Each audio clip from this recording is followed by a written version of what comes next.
Coming up on Jerusalem Dateline, pounding the remainder of Hamas in Gaza and making strides against Hezbollah in Lebanon. Analysis from retired General Amir Avivi about the long game ahead against Iranian proxies. Plus, a Canadian pastor reports on the connection many Iranians feel with Israel.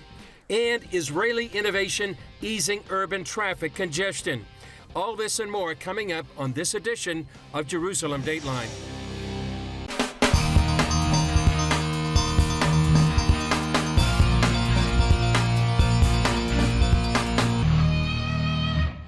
Hello and welcome to this edition of Jerusalem Dateline. I'm Chris Mitchell. Jewish people in Israel just finished celebrating Simchat Torah, the same holiday they were observing on October 7th last year, when Hamas launched its vicious attack. Here's our latest war update. More than 1 year later, Israel is making significant strides to defeat the Hamas terrorists who committed the worst atrocity against the Jewish people since the Holocaust. Since October 7th a year ago, Israel has achieved most of its strategic objectives when it comes to Gaza, all with the idea of making sure that October 7th could never happen again. The IDF claims hundreds of Hamas terrorists in Gaza have surrendered in recent days. The military also released information claiming 6 Al Jazeera journalists are affiliated with Hamas. Up north, Hezbollah fired more than 130 rockets into Israel, while the IDF continues to pound Hezbollah targets throughout Lebanon.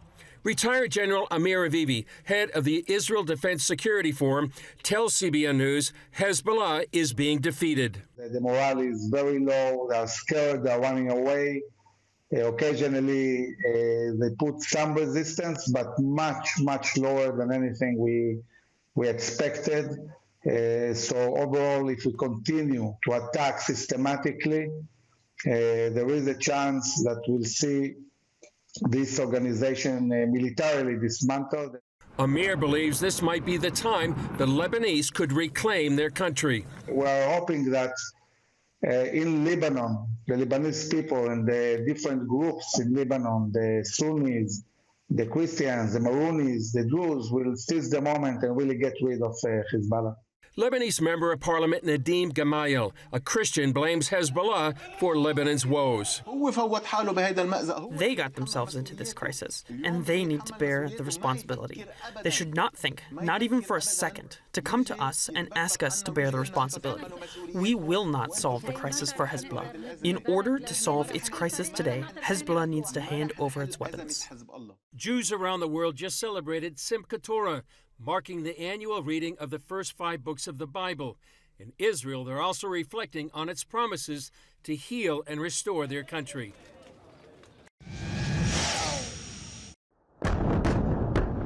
Israel's top general believes the IDF can win its war against Hezbollah in Lebanon and bring Israelis home after being driven out by Hezbollah rocket attacks. In the north, there is a possibility of achieving a decisive outcome. We have thoroughly dismantled Hezbollah's senior command structure. Israel is keeping up its strikes in Beirut, where their jets blew up Hezbollah weapons manufacturing and storage sites. And ground troops found another extensive tunnel system loaded with weapons, which elite Hezbollah forces were expected to use to launch an October 7th-style invasion of nearby Israeli locations. The IDF wiped out the tunnels and the structures above, which were also jammed with Hezbollah weapons. Israeli forces are displaying some of the 3,200 explosives and 2,500 anti-tank missiles and other deadly weapons they've captured from Hezbollah. The IDF's top military spokesman says all this shows why Israel had to defend itself by invading Lebanon and waging this war on Hezbollah, to protect itself from another massive terrorist attack like October 7th. The amount of weapons we found confirms the importance of the ground activity of our forces to remove the threat to the northern settlements. But the IDF suffered one of its worst days of losses in Lebanon, with 5 soldiers killed Thursday and quite a number wounded, seen here being evacuated to Israeli hospitals. In Gaza, the IDF says it's eliminated a Hamas commander who on October 7th led the attack on a bomb shelter that killed 16 Israelis, with 4 others captured. including Israeli-American Hirsch Goldberg-Polin, who was later executed. The IDF said this Hamas terrorist, Mohammed Abu Itawi, was an employee of the United Nations Relief and Works Agency, which UNRWA itself has now confirmed. Mohammed Abu Itawi commanded the attack on the bomb shelter in Reim, where young people fleeing the Nova Music Festival were taking cover. Iranians are showing their deep links with Hezbollah, protesting the deaths of Hezbollah's top leaders from Israeli airstrikes and chanting death to Israel. The head of Iran's Islamic Revolutionary Guard says the U.S. anti-missile defense system that America has recently placed in Israel won't be enough to protect the Jewish state. Major General Hussein Salami said if Israel starts attacking Iran, you cannot win this conflict. We will destroy you. Israel reportedly delayed a strike on Iran after a U.S. intelligence leak of Israel's attack plans, according to the Times newspaper in Britain. Actual targets weren't leaked, but those are likely to include missile-launching sites, since they pose Iran's main threat to Israel. Coming up, where is Israel in its war with jihadist neighbors? We'll hear from retired General Amir Avivi.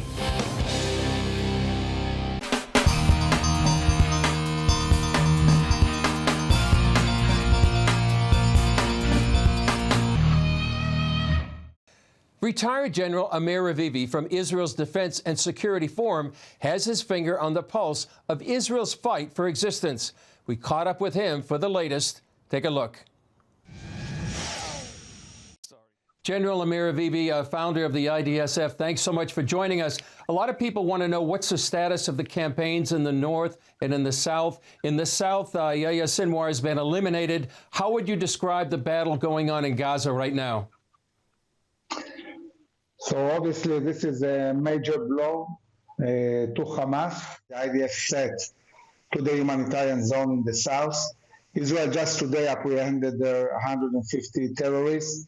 So this is basically moving forward very fast, and the enemy is very, very nervous. I think the IDF is having a very big success in the north and of Gaza. Hamas capabilities have been dramatically degraded. Could you describe what's going on in the north? There's boots on the ground in southern Lebanon, and Israel has decapitated much of Hezbollah leadership and striking financial and economic targets in Beirut and other places. So how would you describe what's going on with Hezbollah?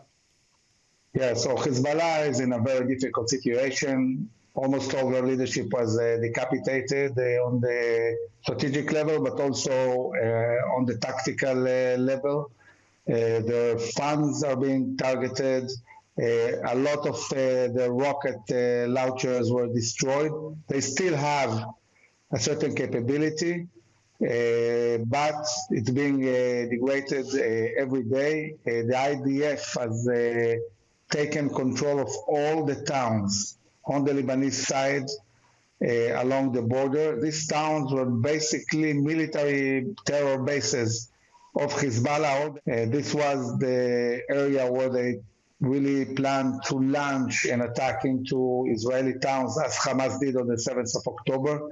And the IDF has seized this area. It's destroying all the infrastructure. It has killed more than 1,500 terrorists. Final question, General. Now everybody's anticipating an Israeli attack on Iran. What do you see in terms of that attack, and what would be the ramifications here in the Middle East? So I think the important message is that this attack is the beginning of a military campaign against Iran, which will take many months, and it will go beyond the upcoming elections and the beginning of the next administration. And this is why, what will be the next administration? What are going to be the policies? How strong the next administration will be willing to stand against this evil regime? This will really define what will happen in 2025. Do you see Iran having the capability of hurting Israel? It's already tried twice and with minimal damage. And also, how important is the front with Jordan in Iran trying to destabilize the Hashemite kingdom? Yeah, so Iran, they have ballistic missiles. This is dangerous, and we need to deal with this. And this is why the U.S. bringing also batteries to Israel of THAAD. It helps. Iranians are trying to undermine all the countries in the Middle East and also Jordan. And in order to stop this aggression, we need to dismantle the whole axis. So Israel is dismantling Hamas and Hezbollah, but we need a U.S. coalition to dismantle also the militias in Syria, Iraq, and Yemen, and also target directly Iranian capabilities. It's achievable. They are not as strong as people might think, and I think it's about time that the world deals with this, and really we change the whole fate and reality of the Middle East and of the West overall, because this is not just going to impact the Middle East. This is also going to impact what's happening in Europe, talking about Russia, and also in the Pacific. Once the U.S. will show strength and leadership, this will deter everybody. And if it doesn't happen, we might see a World War III. It's a great analysis. General Amivi, thanks so much for joining us. Up next, a Canadian pastor shares about Iranian Christians and Muslims with the heart for Israel.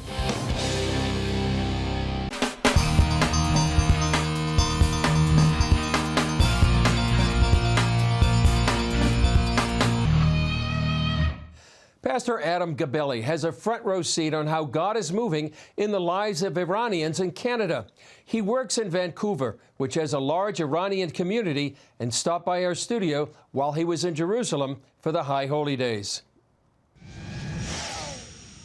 Adam Gabelli, great to be with you. You have a unique insight into Iranian believers that have come from Iran to the West. Tell us what they're like. It's been such a pleasure, Chris, to see God moving in the Iranian world. Of course, we were hearing about what God's been doing in Iran with the explosion of so many coming to faith in Yeshua. But I have the privilege of seeing in the diaspora, in Canada particularly, many come to faith. Many come to faith, many hungry to learn more about Jesus and leave behind that radical Islam that they grew up under in Iran. What kind of transformation are they going through?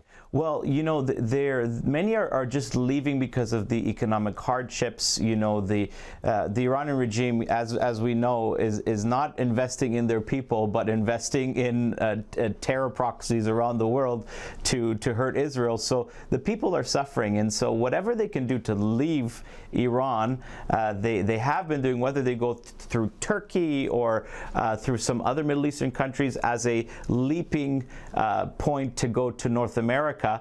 And once they get there, they're so open to the gospel, and we see them accepting Yeshua, accepting Jesus, and then loving Israel. It's like an immediate thing. But I've even noticed that there's many not Muslim background Iranians that actually have a heart for Israel, and they're hoping that Israel would be a hope to change things in their region. Yeah, what are their prayers for Israel? Well, when the regime sent over those ballistic missiles, I'm in contact with many Iranian Christian leaders, and they would be saying, Adam, we're praying. We're coming to that place. We're calling a meeting in April when there was that long launch, and it was a couple hours before those rockets were coming here to the land of Israel. They called a meeting to pray that not one missile would have touched the ground, and that it would be everything that was intended for evil against Israel would be turned back on their radical regime. Now Iran is anticipating an attack by Israel. What are Iranians praying now about? It's interesting, Chris. They're hoping that attack from Israel would be the tipping point for their nation. I can't divulge many details because some of the ones that are in the land, we have to protect their identity. But they are really praying that Israel would be that force that would overturn what they've been suffering for the past decades. Unfortunately, they've lost all hope in the West doing anything. But they're praying that Israel would be that savior, to say, for the Iranian people. You know, what they're telling me, Chris, is that 95% of the Iranians in Iran don't want this regime. And we're hoping and we're praying, and I'm joining in their prayers, that this would be that tipping point for them. And how can people in the West be joining them in prayer and praying for them? Well, I would encourage people to pray for continued boldness, that the gospel would be shared. Of course, they have to do it in many secretive ways. Some of the organizations that I'm involved with in Canada will have undisclosed conferences and locations in the Middle East and different countries where they'll bring in underground church leaders to strengthen them and send them back in. So pray first that there would be this boldness to continue to share the love of Yeshua, the streets of Tehran, Isfahan, Homs, the Shiraz, all those cities, and as well that the right leaders would present themselves to be a voice together with the might of the IDF. That's what they're praying. Yeah. And are they looking for the day after when that tipping point does happen? Yeah, there's many have discussed what it would be like. You know, they've told me, said, Pastor Adam, we can't wait to bring you to Iran. And me as a Jewish believer in Yeshua, what a joy that would be to be able to hold gospel crusades and to be able to be there and encourage the churches and see churches built. It's amazing when we dream this way with God. Yeah. Adam Cabelli, thanks for your insight into something many people may not realize. Thank you, Chris. Still ahead, easing traffic and saving lives. Israeli innovation making a difference.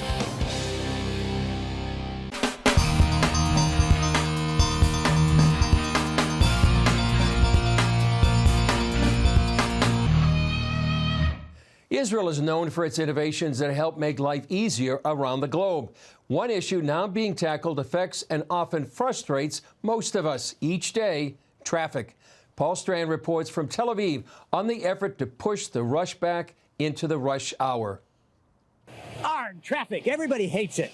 But one Israeli company has come up with a system to make traffic flow much more smoothly, that can turn lights exactly when needed, warn drivers away from potential accidents, and unsnarl rush hour commutes.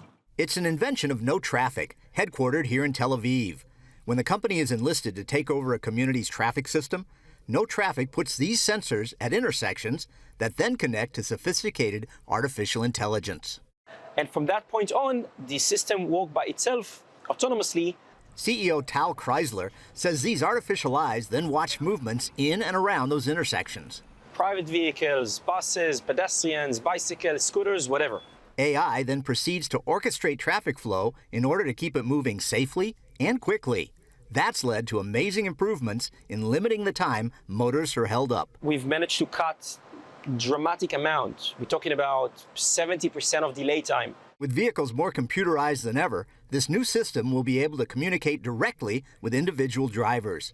That could lead to a warning about a pedestrian potentially in a blind spot about to cross in front of them. Another safety element is the system's ability to gauge if an oncoming vehicle might run a red light. If so, it can alert nearby drivers while also changing other lights to red at that intersection to prevent collisions. When accidents do happen, it can immediately contact first responders, then give them green lights all the way. About 70% of fatality cases happening in the first hour after the accident. So literally every minute that we are saving, literally saving life. Research shows an updated traffic system is sorely needed worldwide.